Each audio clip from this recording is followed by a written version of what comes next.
Hey, folks, Roland Martin here. Roland Martin Unfiltered, broadcasting live from New York City. Today is Tuesday, February 19th, 2019. Coming up, Jussie Smollett. What the hell happened in Chicago? Was it a racist, homophobic attack? Or did he set all of this in motion? All kinds of conflicting informations. We'll have the latest for you, the latest factual information for you. Also, Colin Kaepernick has settled, him and Eric Reed have settled their collusion lawsuit against the NFL. We'll talk with the great sports writer Bill Roland about what this means, and will Colin Kaepernick get signed to an NFL team? Senator Bernie Sanders, he says he is running for president of the United States. Can he get the black vote? We'll break it down with our panel. Also, remember the crazy white man in Miami who pulled a gun on the teens who were protesting housing? Additional charges filed against him. We'll explain. And speaking of crazy white men, what the hell is up with this newspaper editor in Alabama saying the Klan should come to D.C. to drain the swamp? Yes, absolutely nuts. And black women, hair regulations established in New York City. I will have those details for you. Folks, we got a jam-packed show. It's time to bring the funk on Roland Martin Unfiltered. Let's go. He's got it. Whatever the miss, he's on it. Whatever it is, he's got the scoop, the fact, the find. And when it breaks, he's right on time and it's rolling. Best believe he's knowing. Putting it down from sports to news to politics. With entertainment just for kicks, he's rolling. It's on go, y'all. It's Roland Martin, yeah. Rolling with Roland now. He's funk, he's fresh, he's real, the best, you know he's Roland Martin now.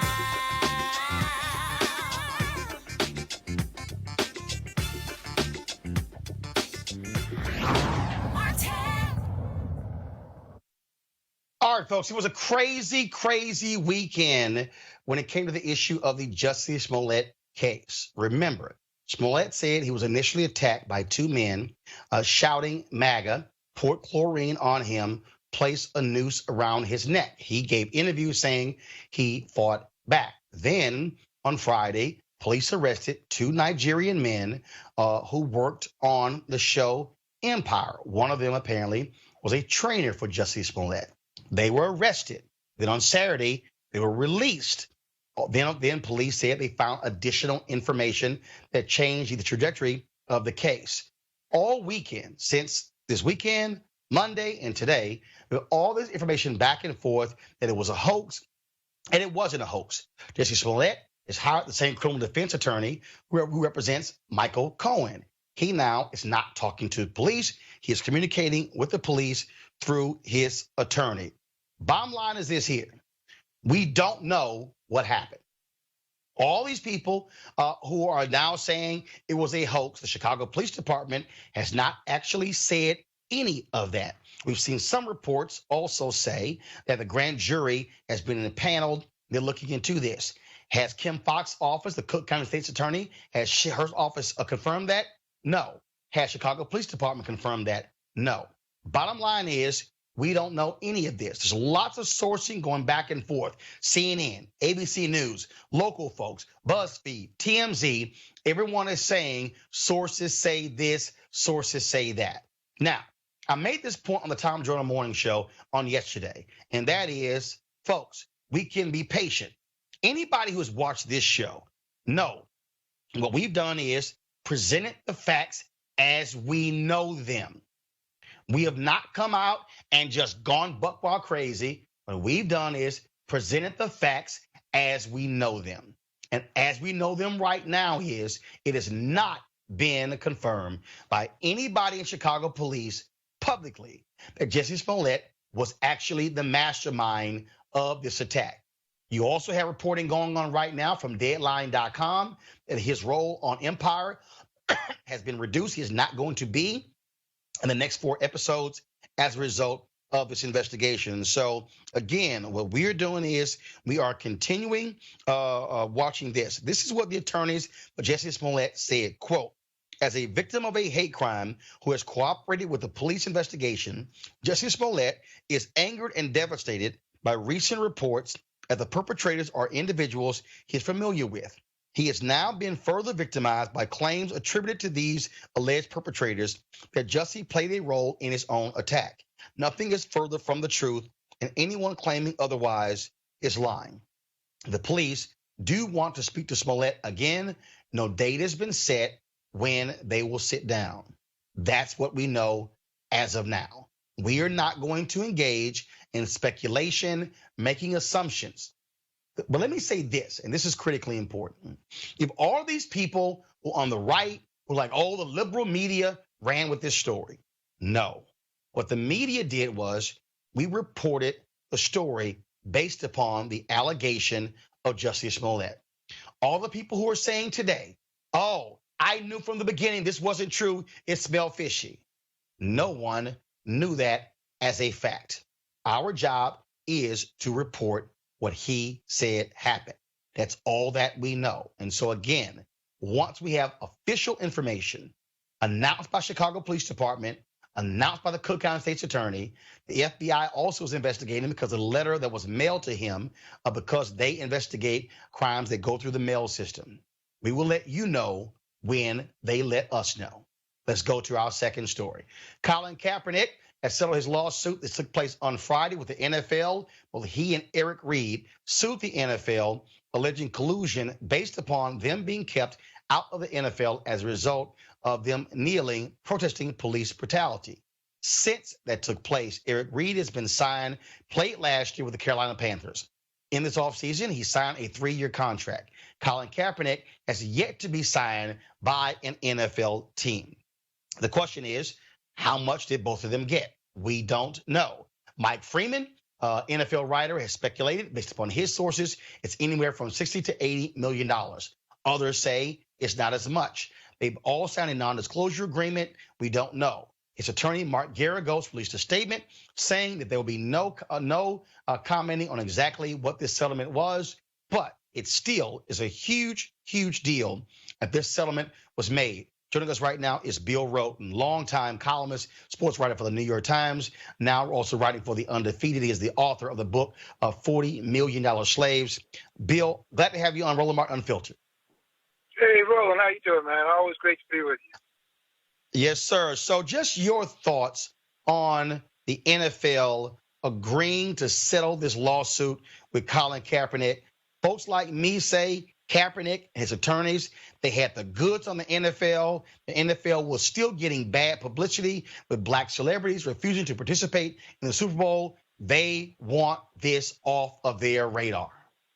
Yeah, you're right, Roland. But they want this to go away.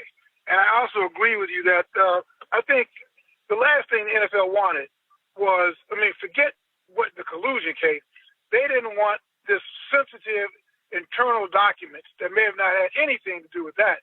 They didn't want that stuff up in public domain because no telling what that disclosure was going to find. So you're right. They want this stuff to go away, and they wanted Cap to go away. Now, the big question, I don't know how you feel about this, I have a sense that maybe part of the thing is some team might reach out to him. I guess the question at that place becomes, does he take it? Does he take the bait and play, or does he hold a press conference and say, listen, I've had my run. I've got CTE concerns. And there was a time when I played football. I was really good at it, but now I'm moving on. And so you don't. Well, according to his attorney, according to Mark Garagos, Bill. Unlike Ali, who came back and was, Ali's legacy really grew when he came back. But remember, I don't know Bill, if that's going to be the case with Kaepernick, because it's a team sport. So I guess the question becomes, if they do offer him a tryout, does he take it? But I think at this point, he won. He started a movement. There's nothing they could do to take away his legacy. The question is, does he play? And I guess if I were kind of him, I don't know. I know he loves to play the game. He probably wants to play. He could use that great NFL platform to further his causes. I get that, but I also think it would be noble to say, you know what, I'm I've got more stuff to do, and I'm moving on. Well, I'll tell you, Bill, his attorney, Mark Garagos, has said he wants to play. Over the last couple of years, I've communicated with Colin Kaepernick. We've talked in person. We've also texted back and forth. I know that he does want to play. Remember when he had his deposition in Houston in front of the late Texans owner Bob McNair, where he wore the shirt Kunta Kinte. The day before, they dropped the video of him working out at a stadium there in Houston. He and I communicated on that particular day as well. The only thing, we've texted since this settlement has also been announced. And I do believe that Colin Kaepernick wants to play. And here's the other piece. The NFL, although they have done this settlement, yes, although they have done this settlement, they're still not off the hook from the public. Because remember, a lot of the protests from people like me who chose not to watch NFL games, who chose not to wear Houston Texans gear, was because they were denying Kaepernick an opportunity. I think the settlement was one part. The other part is, will an NFL team offer him a chance to come into camp and compete? The NFL has to still get over that hurdle, Bill. Right, exactly. And again, the question is, if they do come, and depending on who comes, does he take it? Because as you know, Roland, every job ain't a good job. True. Unless he's looking at this as a much larger thing that, the NFL is a tremendous platform. And, if he's with an NFL team, that's a great vehicle to mobilize not only football players, but continue to mobilize all athletes. Because, you talk about Bernie Sanders. We've got, I think the one person who POTUS 45 fears is a guy like Kaepernick, who's outside his reach. And this person can mobilize a type of opposition that could be very, very influential and very, very damaging. So I think there's a lot of stuff in play. I mean, I'm really fascinated to see what's going to happen in the next 2 to 3 months. All right, then. Bill Roland, I appreciate it, man. Always love your work. Thank you very much for joining us. All right. Take care, Roland.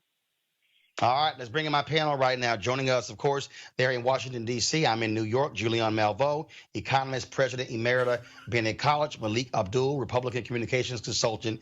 And Dr. Cleo Monago, social political analyst and activist. I'll start with you, Cleo. It's been very interesting looking at social media and some of these people trying to call Colin Kaepernick a sellout. First of all, let's understand.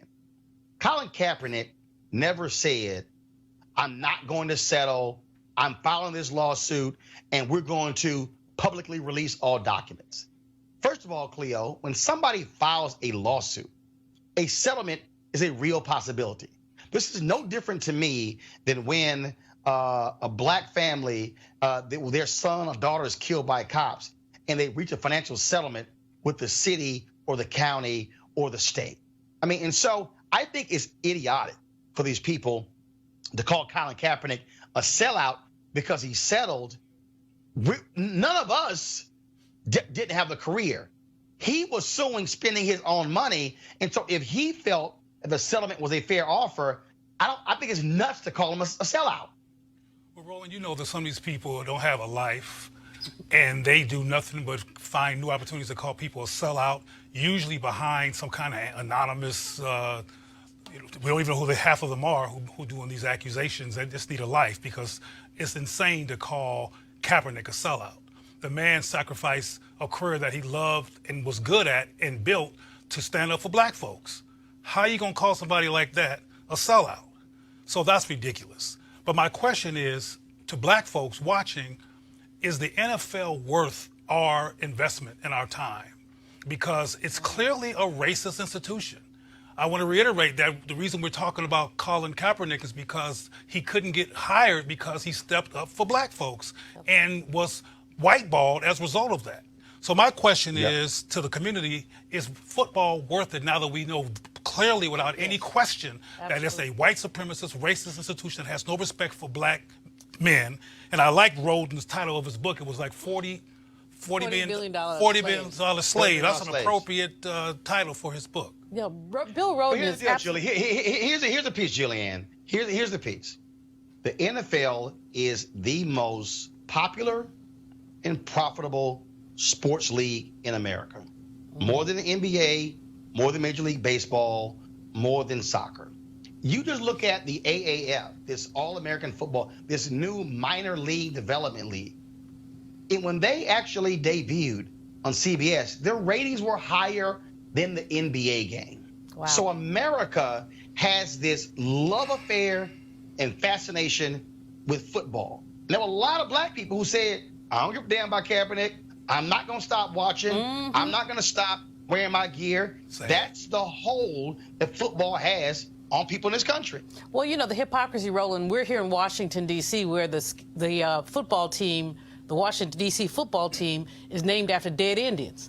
And black people who would not watch a team that was called the N-word still gleefully put on those dead skin, I call them the dead skins, put on those dead skins paraphernalia and deal with that. Bill Roland is basically a genius when it comes to looking at this, because he's really talking about, and Harry Edwards is another who studied sports, and this is gladiator city. This is what used to happen to us back in enslavement, when they put big brothers up against each other and watched them basically decimate each other. I hope that Colin Kaepernick takes his money, enjoys his money. I know he loves the game, but quite frankly, we're now learning more and more about head injuries, concussions, early onset Alzheimer's, all this stuff that's a function of the number of concussions that people have in football. He has done us a tremendous service. And Cleo, I mean, I crack up when I read the stuff that these, people who, as you say, have no lives, nothing to do. And so they're talking about he's a sellout. Well, anytime you go to court, here's the deal. You can win and you can lose. Collusion is almost impossible to prove. But the fact is that he was going to shine some light on the dirt in the NFL, and that's why they settled. This is a predatory capitalist organization that is in bed with the so-called patriots, has had contracts, money from the Department of Defense. We pay, the United States, our taxpayer dollars pay to play that Star-Spangled Banner and all that nonsense. And it only started really after September 11th of 2001. And so let's just be clear about that. We be clear about the way that predatory capitalism is extracting surplus value from our communities, and the ways that Colin Kaepernick, bless him, stood up for us. And anyone who says he's a sellout doesn't understand economics, they don't understand the law, and quite frankly, they don't have any integrity. Malik, what I said to Bill was that the suit was one thing. Them whiteballing Kaepernick is another. It is undeniable that NFL teams have signed quarterbacks who are atrocious, who do not have the record or the stats of Colin Kaepernick. I still contend that the real question now is whether or not an NFL team is going to have the courage to sign Colin Kaepernick. If you have a man in Carolina, Cam Newton, with his injured shoulder, he could be out the entire year. The question is, will their owner, the new owner, sign Kaepernick? He, of course, has been highly critical of Donald Trump. Look, will the Patriots do it? They're best buddies with Donald Trump. And the Trump factor, Malik, is still there. The NFL teams are scared of him tweeting, trashing them. Your thoughts? Yeah, well, they may be I don't know. They may be afraid of that, but the reality is, and to you said earlier, we were talking about the idea that people were talking, calling him a sellout. NDAs are pretty standard, and I don't know if most people know that NDAs are pretty standard. In this case with Colin, it's what I would hope for him after this. I personally don't think that an NFL team will bring him on. I think at this point he's a liability. We can disagree or whether or not he is one, but I do think that he's a liability at this point, and so I can't see a football team bringing him on. Liability to what? And to who? Well, to who? We can say that he's a liability as far as the team is concerned, is what the things that they consider for their team. So I doubt that any team will bring him on with all of the attention that someone like Colin Kaepernick brings. There's a lot of things that we talk about. The NFL hasn't changed. The NFL is the same NFL it was before it employed Colin Kaepernick. You know, they've had problems with misogyny, homophobia. They've had problems with violence. You know, this is something that's not, you know, this is not new in the realm of of the NFL. So I think part of the problem is that what we found with this Colin situation, you know, as many people that you have calling people sellout, those same people were calling other people sellouts for not agreeing with Colin's protest. The idea of the protest, it's become a symbol of a lot of our, you know, grievances or whatever you want to call it, and I think that's part of the problem. And it leads to him being a liability, really, for any team. That I think, Malik, I think that's nonsense. And that is well, it is there because what you have is you have teams who say, are we going to weather the pushback from fan base, from potential sponsors? I mean, that's there. Go ahead. But Roland, I mean, you have to weigh it both ways. I mean, when Nike did that wonderful ad with Kaepernick, I have friends who are not even into football. They went and bought stuff at the Nike store. I mean, they got a bump, positive bump. So, you know, while you get a negative from the trolls and hater-raters, you might get a positive for the people who support Colin Kaepernick. Now, the numbers, you know, may even out, but I think to consider him a liability is unfortunate and, quite frankly, unfair. There are a whole lot of liabilities. Some team just, and I'm not a sports person, y'all know that, but some team, then they just sign some guy who, like, beat his girlfriend or something. And so is that not a liability? I mean, what do you prefer, protest or woman beat? But I think, First of all, Kareem Hunt, hold 1 second. Kareem Hunt, who got cut by the Kansas City Chiefs, was picked up by the Cleveland Browns actually the week of the settlement. So I also wouldn't be surprised if NFL is like, oh my God, here we got a man who beat a woman, and then, man, we better settle this damn lawsuit. Go ahead, Cleo, final comment before I go to my next story. I think we should be clear. From my perspective, liability means he might expose racism again. We won't be allowed to just be good old boys and be ourselves and do the racist things that we haven't done. We now have a challenge on our hands from inside of the system as opposed to outside of the system. That's considered liability from my perspective, and I think we should need to say that because it's all right to have a domestic violator, etc., but not somebody who's going to expose that we are a racist institution with nothing but black men that we need, or else we're nothing. All right, folks, let's go to our next story. Senator Bernie Sanders of Vermont, an independent, has announced he is running for president in 2020. Here is some of the video that he released. The fight against injustice has been the work of his life. Jobs and education, not jails and incarceration. We are not going to retreat on women's rights. Sanders pushing a bold agenda that includes protecting DACA recipients and comprehensive immigration reform. You don't rip little children away from the arms of their mother. A major announcement from Amazon. Amazon will raise its minimum wage to $15 an hour. 350,000 workers. Thousands of workers at Disney World will get raises. It's a victory for Bernie Sanders. It's a victory for all workers. Wow. All right, folks. Of course, Senator Sanders ran in 2016. Lots of support there. Lost to Hillary Clinton. But here's the other piece here, and I'm going to go to my panel in just a second. Of course, he joins a number of people who have jumped into the race so far. But remember, the Democrat National Committee also changed their rules, and that is Bernie Sanders is going to have to sign documentation saying he is a Democrat. I'm going to start with you first, Julian, and that is there are a lot of people. First of all, Senator Sanders had significant support. There were a lot of people who were angry, saying, wait a minute, how are you telling the Democratic Party what to do when you're not even a Democrat? So you have that. But also, he had some black support in 2016, but he really ignored black folks in a significant way, did not really focus on African Americans until after Iowa and New Hampshire, and he was really behind and got obliterated by Clinton in those southern states because he did not have an established black outreach plan for African Americans. Your thoughts on him getting into this race? You know, Leah Daughtry, who was the manager of the 2016, also the 2008 Democratic conventions, has really talked a lot about the fact that the man is not a Democrat. He didn't follow Democratic Party rules. He just kind of parachuted in there, took advantage of the opportunity, you know, some of Hillary's weaknesses, amassed a lot of delegates, okay, but you are not a Democrat. So yes, the Democratic Party has done the right thing by saying, if you want our nomination, you're going to have to be a Democrat. Stop playing this footsie immigration, independent stuff.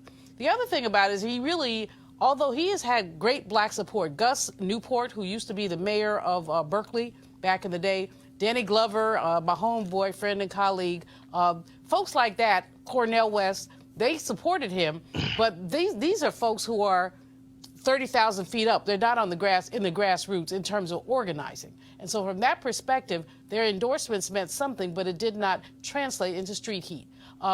People liked his ideas and had antipathy for Hillary, but with the new crop of candidates, Kamala, Cory Booker, Amy Klobuchar, the shine is off him. He's not, and last time it was novelty campaign. This time it's like, okay, old boy, sit down. That's what I'm saying. I know that's a little ageist, but I just really think he needs to sit down. But here's the piece. Here's the piece you have here. Malik, Democrats absolutely want to beat Donald Trump.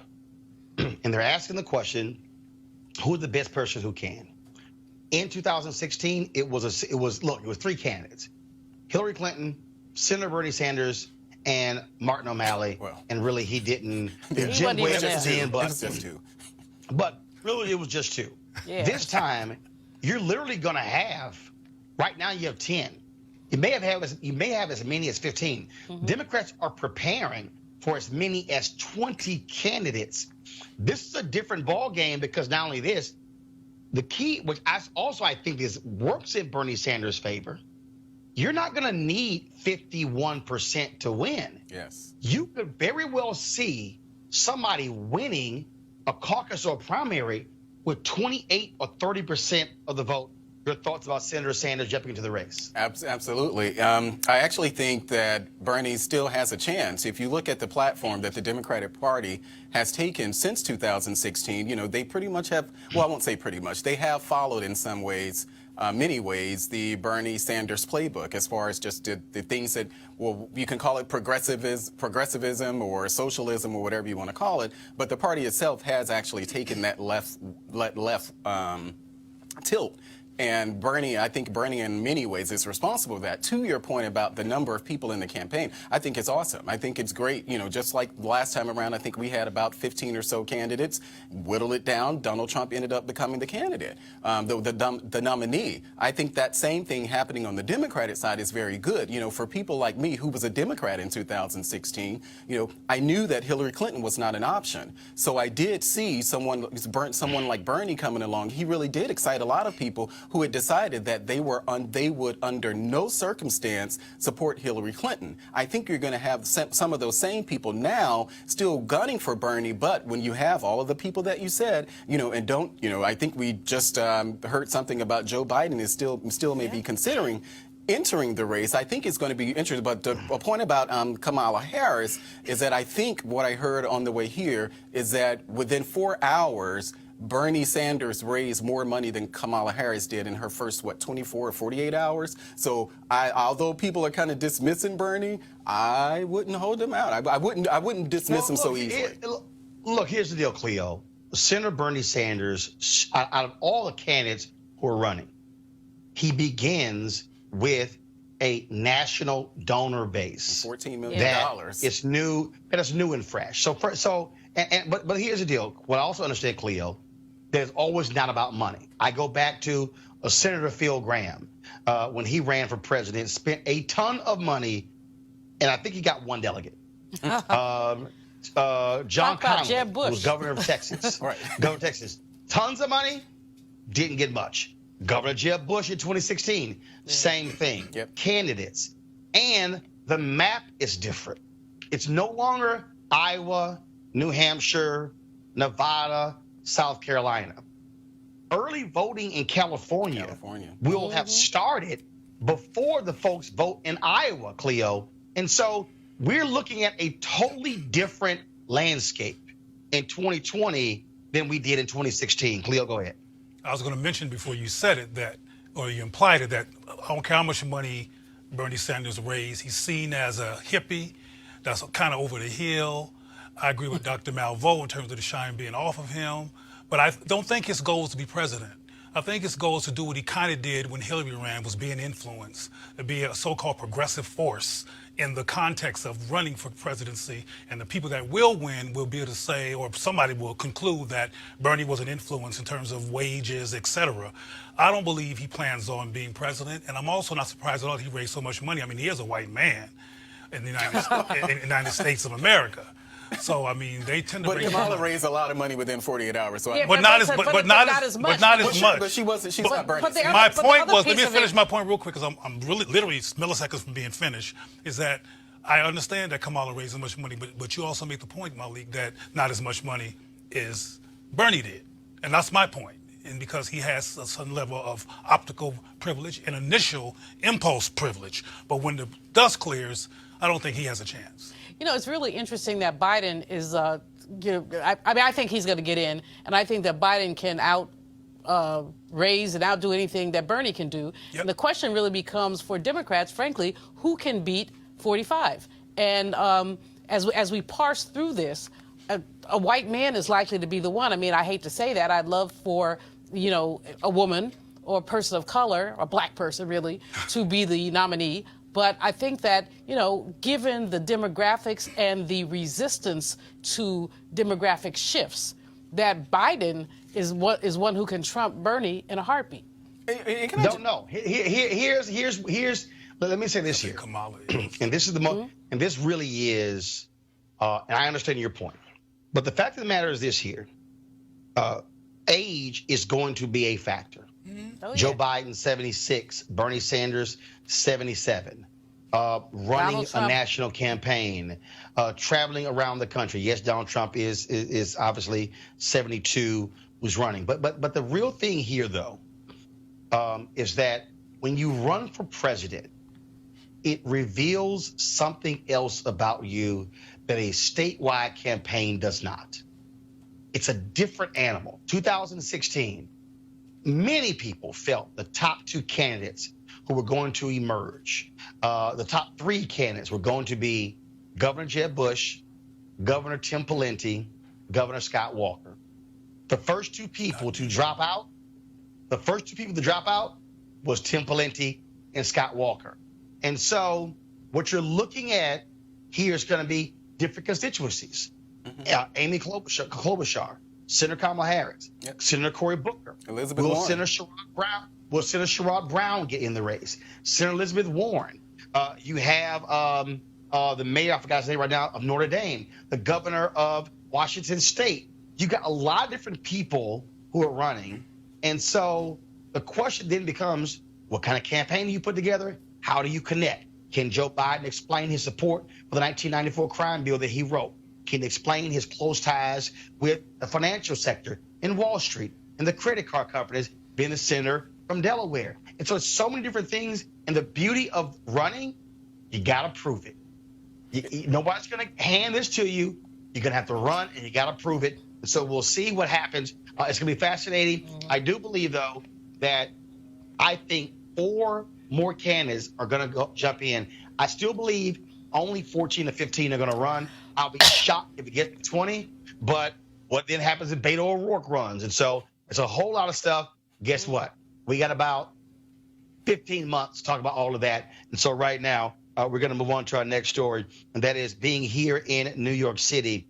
How many times have we done stories talking about black women who've either been fired or run off from their jobs because of their hair? On this show, we have covered women who are in the military. We've covered women in corporate America, women who are journalists, all of these issues when it comes to their hair. Well, in New York City, they are dealing with this, and that is the New York City Commission on Human Rights will issue new guidelines this week saying that the targeting of people based upon their hair or hairstyle at work, school, or in public places will now be considered racial discrimination. The commission will be able to levy fines up to $250,000 on organizations that do discriminate on the basis of hair. This story was broken by the New York Times, and here was a quote from the head of the commission, Carmelin Malalis. There's nothing keeping us from calling out these policies prohibiting natural hair or hairstyles most closely associated with black people. They're based on racist standards of appearance, racist stereotypes that say black hairstyles are unprofessional or improper. The commission has put out this poster to announce the new rules. Hair is part of you. Race discrimination based on hair is illegal. And the phone number to call in problems is 718-722-3131, 718-722-3131. Julian, I'll start with you. Although we focused on, obviously, how this has impacted black women, I think back to the brother who was a wrestler, who the referee said, hey, you don't cut your hair, you can't wrestle. This really is a race-based situation. I remember 3 years ago, a black woman suing the Veteran Affairs Department. She applied for a job in Virginia, impeccable credentials, but the committee decided who to hire, said, we don't really like her cornrows. Yeah, cornrows, dreadlocks, natural hair, wild natural hair, all these things have been, there are biases against those things. I commend the New York Commission for the rule, but the fact is that, implicit bias doesn't always show up. No one is going to look at you and say, Cleo, I don't like your dreads. So enforcement is going to be very challenging. And basically, there is implicit pressure placed on folks to conform. I'll tell you, years ago, when I was trying to be an anchor person, anyway, a network executive actually said to me, can you grow your hair out or would you wear a wig? And I said, well, hair growth is a human function. So yes, I could grow my hair out, but I kind of like it the way it is. And obviously I didn't get the return interview. Might have had something to do with my attitude too, but probably. But in any case, I mean, it was bold that the man would say that, but most times it's not said. People are you're basically asked. And there's so many people for so few jobs. We've seen Marriott hotels. In some cases, we've seen academic institutions. We've seen all kinds of institutions. And basically, I commend them for the rule, but I'm not so sure how much of a difference it's going to make unless some melanin deficient human being is ignorant enough to actually verbalize what we know is going on. Blake? Yeah, I agree with Dr. Malvo on this one. The enforcement will be challenging. I remember years ago when I had locks.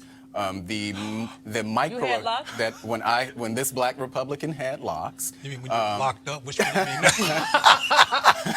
Okay, we need some pictures. We need pictures. Proof, right? Not Photoshop. But I was working at that time. I was working the hospitality issue, and my hair became an issue. And in fact, it was one of the reasons why I ended up cutting my hair. So this definitely is not just an issue that affects black women. This is something that black men have to deal with as well. And I think we have come, and I do know that we've come a long way as far as just organizations, companies accepting this. But one of the things that when I hear stuff like this, it reminds me of the conversations that a lot of people have about naming their kids having too ethnic of a name. And so you look at the hiring managers, this is one of those situations where, you look at hiring managers, who are the people who are making these sort of decisions? Who are the people who are looking at resumes and saying, well, that name sounds a bit too black, so let me throw that, name in the garbage or toss it to the side. I've had conversations with people, black people who are in, HR, and they say that these are the things that people look at, or they've been in rooms where people have tossed aside resumes or applications simply because the sound of the name. So this is just the thing with the hair. It's white supremacy. It's just another extension of that. It's just white supremacy. Cleo? Just call it what it is. Cleo? Well, I think aesthetics matter.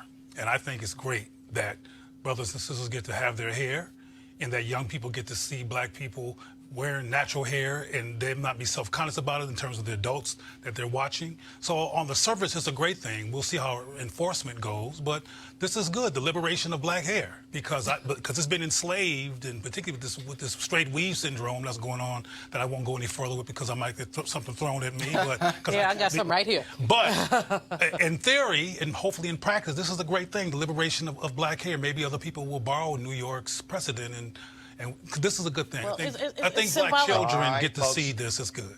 It's symbolic, but it's not necessarily substantive.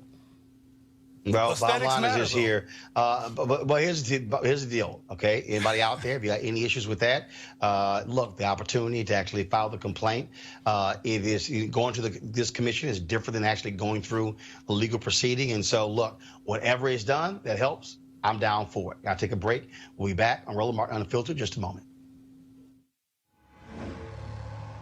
Hey fam, I want you to like, share, and subscribe to our YouTube channel, youtube.com/Roland S. Martin. And don't forget to turn on your notifications. All right, folks, here's a word from one of our partners, the International Pastors and Leadership Conference, where thousands of entrepreneurs, leaders unite from all across the globe on April 25th through 27th in Tampa, Florida. Over the span of 3 days, you will glean deep insights on how to catalyze the greatest impact in your enterprise at this highly anticipated leadership conference. Now, whether you're a CEO or an attorney, get ready to elevate your effort to impact people, processes, and workflow, investments, marketing and advertising, communication, and more.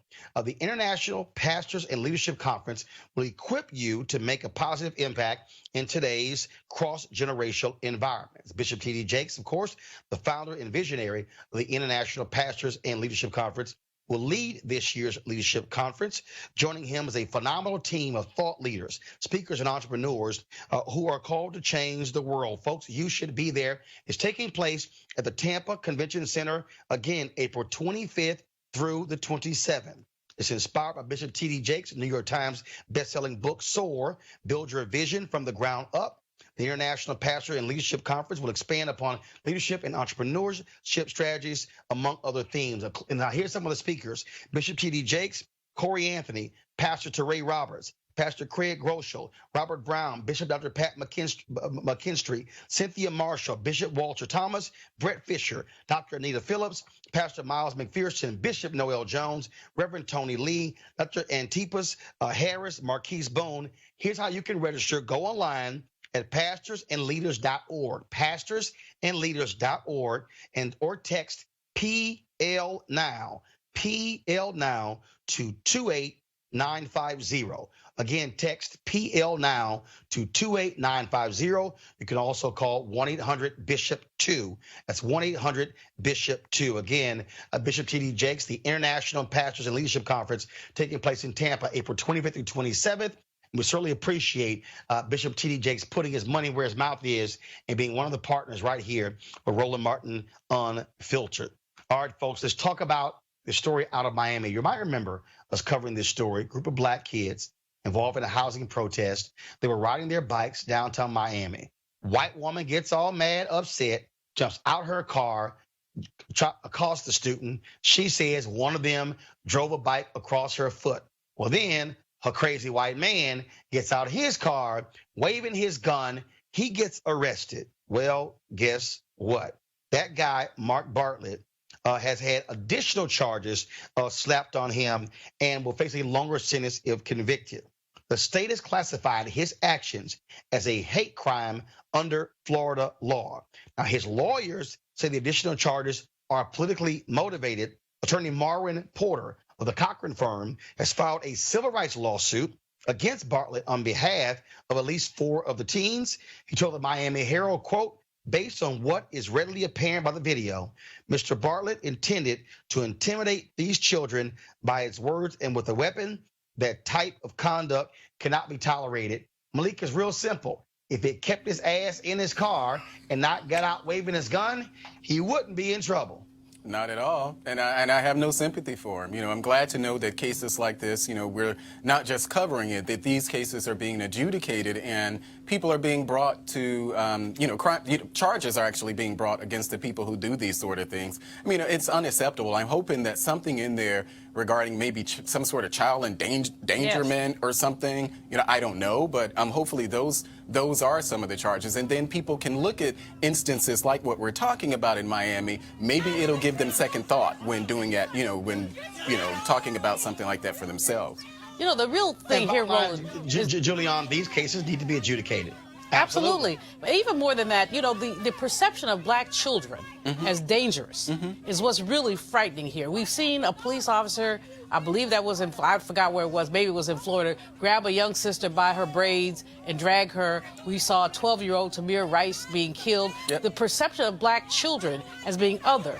When if a white person saw a bunch of white kids play with their bikes, they probably smile and say, oh, isn't that cute?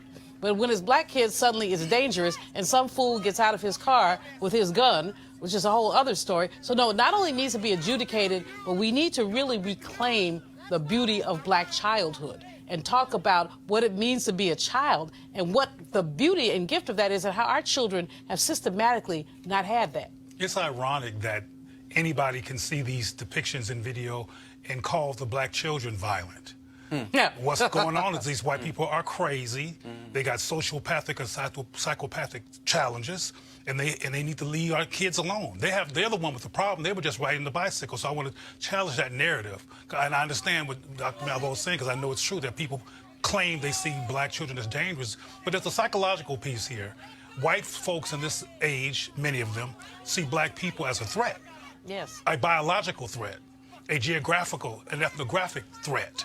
And part of what's going on here is resentment toward the concept of them being outnumbered, outpowered, outbalanced, and they're taking out on innocent babies because they're afraid of some of the adults unless they have a gun. But, see, but it's like, take it out on us, Cleo. You know, I want somebody to come step to me.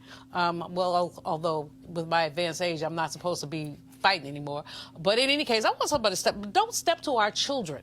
These are children. They're babies. They're innocent. Right. They don't deserve that. That's what is so frustrating about this. But they're not step to them because of the logical things that you're saying, Malvo. They're going to step to them and do what they have been doing because we live in an anti-black society where there has not been effective intervention. And can we just remember now, speaking of who needs to be stepped to, this fool in Alabama. Oh, please. The editor and publisher of a small-town Alabama newspaper thought the world said needs the KKK even more so. Y'all check this out. Yep. This is what was written.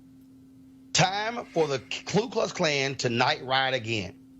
Democrats in the Republican Party and Democrats are plotting to raise taxes in Alabama.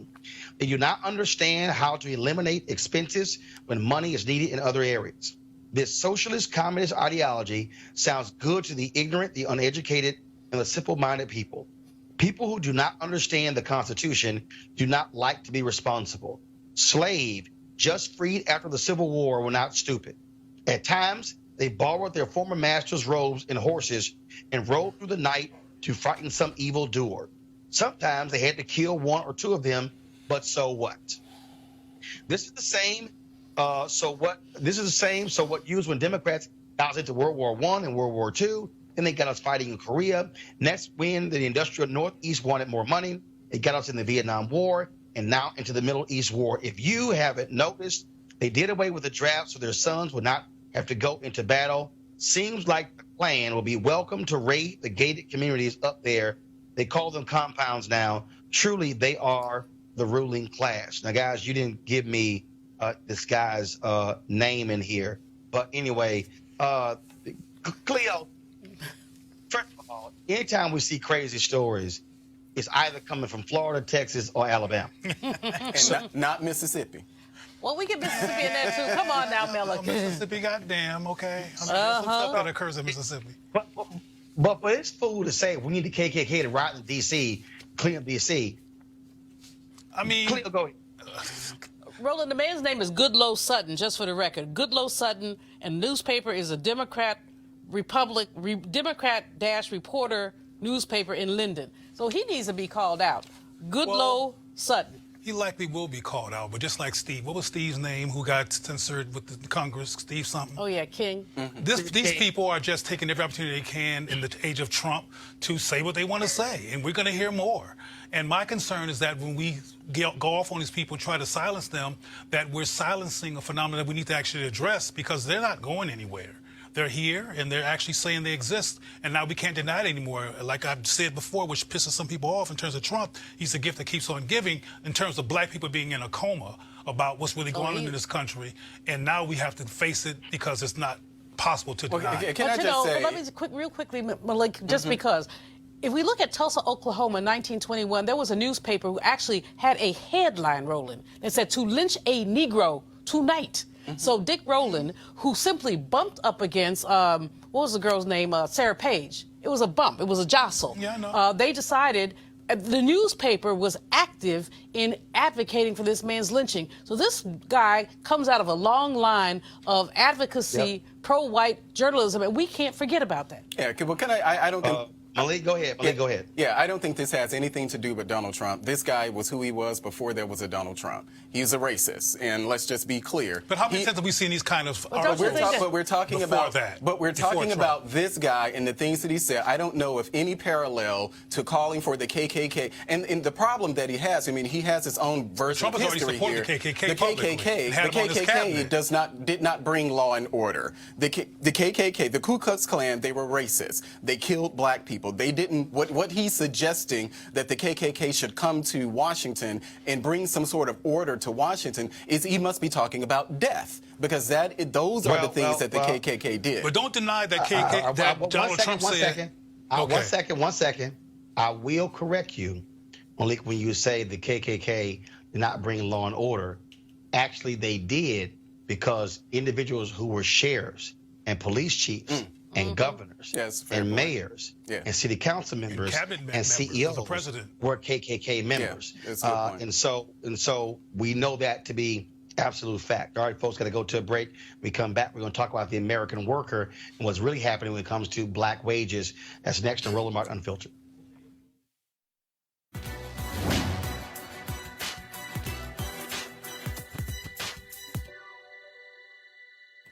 The white man's happiness cannot be purchased by the black man's misery. Abolitionist and autobiographer Frederick Douglass.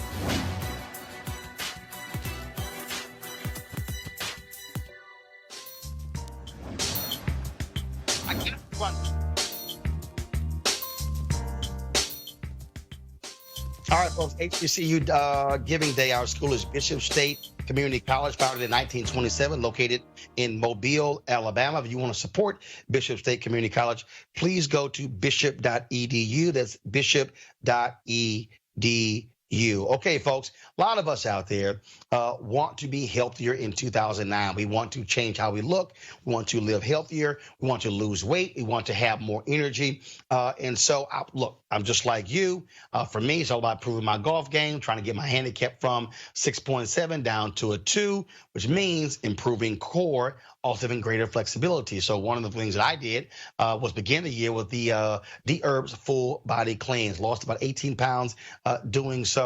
And so now it's about maintenance, about continuing to be on that path to better living, healthier living, and feeling a lot better. And so the D-Herb Cleanse allows for you to be able to do that. Not only go through the cleanse, but also go through a regimen of maintaining your weight loss goals after you've gone through the full body cleanse. If you want to do that, what you should do is go to dherbs.com, or you can call 1-866-4DHERBS, 1-866-4DHERBS. Use the promo code ROLAND. The promo code is Roland. Now, of course, what the cleanses does, it allows you to clean out your system, if you will, removing a lot of those processed foods, toxic foods, getting you drinking more water, eating raw fruits and raw vegetables and nuts and things along those lines to, in essence, detox your body. And so if you want to try that, again, go to dherbs.com, use the promo code Roland, or call 1-866-4DHERBS, 1-866-4DHERBS. Don't forget to use the promo code Roland. And we certainly appreciate them being one of our partners here at Roland Martin Unfiltered.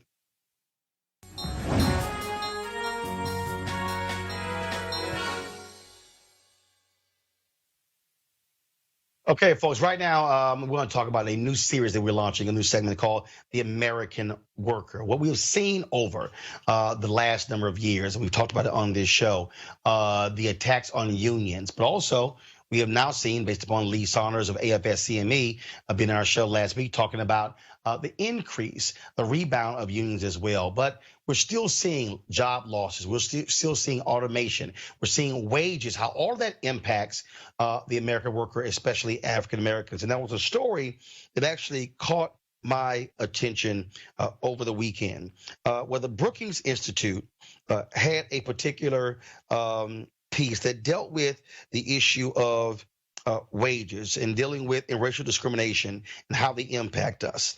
This new report also, so I saw that particular piece. And then we have this report from the Hamilton Project. And so we have right now one of the authors of the Hamilton Project, Bradley Hardy, is a PhD economist from American University. So we certainly want to thank Dr. Hardy for being with us. And so we talk about how is the issue of racial discrimination, Doc, impact where you live, the kind of jobs that are available, and what that particular pay is. Yeah, so Roland, great to be with you. And, you know, one of the things that we looked at in this study is that it turns out to matter quite a bit where you're growing up, where you're born. And this actually kind of weaves nicely into your last segment that local policymakers have a lot to do with how they fund the education system, how they fund the workforce system, whether and how they push for minimum wage hikes. And so Black workers are out there working quite hard, just like other Americans. And in many instances, they are fighting against a legacy of public policies that were formed to be quite harmful. As we look at that, we talk about where jobs go. I mean, look, we also understand that you have a lot of companies who are desiring to go to right-to-work states where you don't have strong unions as well. That also is impacting those high-wage jobs and where they're going. You also saw what just happened with Amazon, where they pulled out of New York City because of the pressure that they were getting, because people were saying, hey, are you going to pay a livable wage? And also, why should taxpayers be forking over $3 billion in incentives to get a company that is the most profitable country, the biggest company in the country, and Jeff Bezos, the owner, is the richest man in the world. They were saying, why do you need $3 billion in tax breaks to move into an area? Sure. No, I think it's a great point. The flip side of the coin, though, is that many people have railed against New York State as being expensive, having progressive policies. One other way to view this is that they were really on the cusp of closing this deal. Think what you may about the intricacies. And so I think it actually does blow a hole in the notion that states with higher minimum wages, some progressive economic policies can't attract high quality employers. I think that many of the drivers are going to be skilled workforce populations to draw upon. Amazon can't do what it wants to do if it doesn't have a great battery of high quality workers to draw upon. So, I think your point stands. I think businesses are going to do what they do. They're going to maximize profits, right? No doubt about that. And at the same time, I think that this just does require policymakers to continue to be thoughtful about those costs that those firms incur, but you got to listen to the will of the people. And I think that some of those concerns might have to do with whether or not incumbent residents can benefit from the jobs that are coming in as well. So why do you call this a Hamilton Project? So, well, I can't take credit for that. But the broader idea of Hamilton, and Jay Shambaugh is doing a great job at Brookings through Hamilton. But the idea is to think about economic growth policies that really do kind of have the best interest of the country in mind. That's how I've sort of taken the initiative. And the project over the years has tended to bring together economists and other social scientists on both sides of the ideological spectrum. So it's been going for several years now within economic studies at Brookings. So what is the most important thing we should take away from this report, especially policymakers who want to attract businesses to their area, and for the people who want to, frankly, move where available jobs are? So, I think there's a few takeaways. First of all, we were thinking a lot about the role of history, the fact that, at the end of the day, so much of what we see in terms of the inequities you've talked about on this show, and you had a great eminent economist and Julian Malveaux on earlier, so much of this has to do with public policies having to do with segregation, redlining policies, that's had a big part in wealth transmission and these big black-white wealth gaps. But the second piece, Roland, is related to the sorts of topics you've been covering traveling the country. You talk a lot about education. Well, we have ironclad evidence, I believe, in economics now that spending on secondary education does raise student outcomes, does raise quality. It doesn't mean that's the only thing, but that was a puzzle in the social sciences. That ability to spend is then intimately related to the local area's public policies, property taxation. Are there limits on the ability to tax? What does that look like across different parts of the U.S.? And in our work, we found that there were some clear gradients that in many instances disadvantaged Black Americans. So I think a takeaway is that there's some really difficult, tough issues we face in society that are pretty clear to see, i.e. your last segment, man holding a gun, some very clear criminal justice violations. But there are also some very pernicious issues in the public policy sector, how we finance education, social welfare, housing, that have very serious consequences for Black families, by and large because we don't come to the market with the same wealth. So it's not everything, but it means quite a bit. And I just think the viewers should be educated on the notion that much of this action is happening at the state and local level, serious resources that have serious impacts on families and their economic outcomes. And again, this is why we tell people don't just focus on what's happening in Washington, D.C., focus what's happening with city, counties, and states as well. Doc, we appreciate it. Thanks a lot. Thank you, Roland. All right. We surely appreciate AFSCME for being the sponsor of our segment, The American Worker. All right, folks, last bit of news here on the show. Some sad news here. Los Angeles Dodgers pitching great Don Newcomb has died. He was 92 years old. The team announced this just a few moments ago.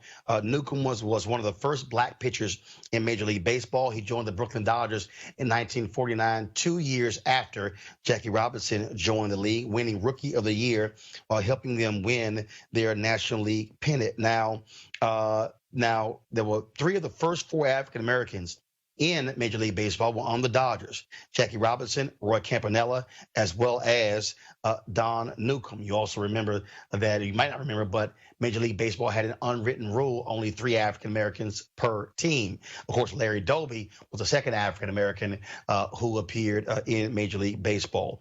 And so Don Newcomb was one of the greatest pitchers in Major League Baseball history. He won, of course, the Cy Young Award, won MVP as well, and pitched in World Series. Don Newcomb finished his 10-year Major League Baseball career as a 4-time All-Star with a 149-90 record with a 3.56 ERA. And yes, he got his start in the Negro Leagues. And so we certainly extend our thoughts and prayers to Los Angeles Dodger great Don Newcomb, dead at the age of 92.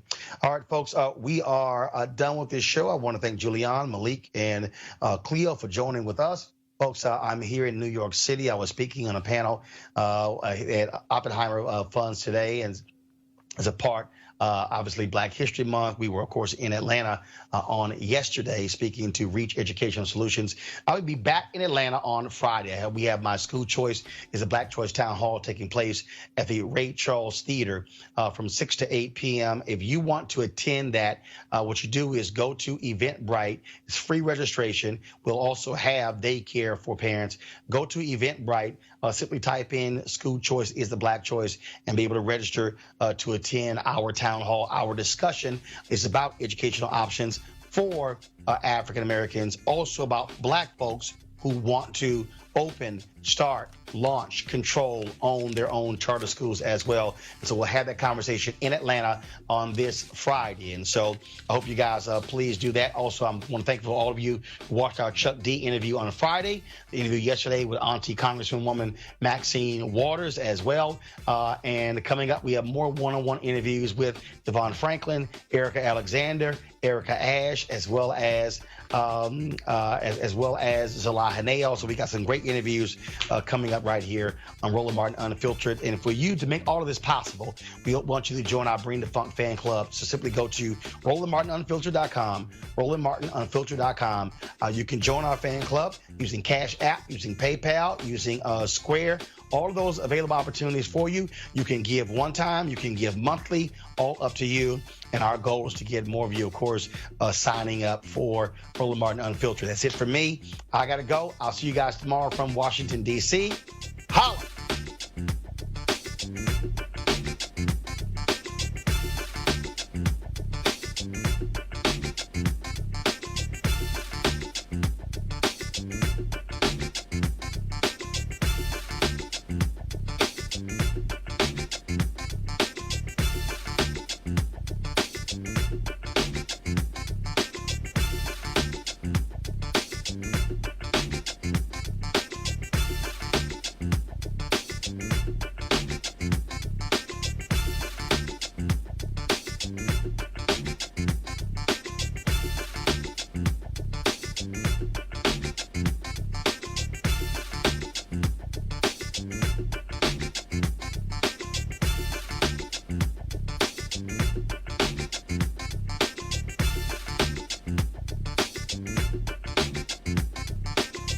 You want to check out Roland Martin Unfiltered?